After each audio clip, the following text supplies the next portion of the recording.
რატომ არ შეუშვეს პროფკავშირების შენობაში ეროვნული მოძრაობის წევრები ამ ადგილზე ისინი ყრილობის გამართვას გეგმავდნენ, თუმცა ამის საშუალება არ მიეცათ. შენობის კარი დაკეტილი დახვდათ, არადა ამტკიცებენ, რომ შენობა იჯარით აქვთ აღებული.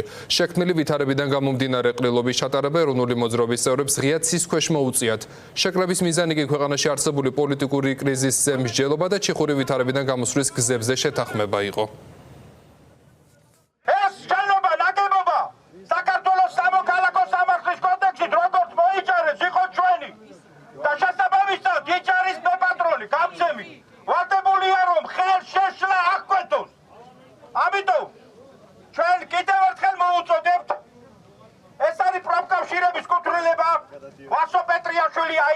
Ვითომ პროფკავშირების და ადამიანის უფლებების და ვითომ შრომითი უფლებების დამცველი და ასე გადაგვახიეს ხალხო თავზე.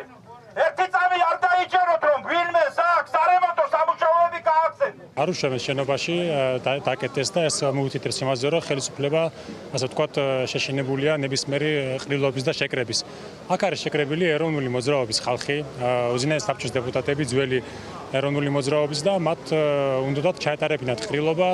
ზოგი რეგიონიდანაც ჩამოვიდა ძველი ეროვნული მოძრაობის ხალხი და მათი მთავარი მოწოდება არის, ასე ვთქვათ, ეროვნული თანხმობისკენ, ერთიანობისკენ,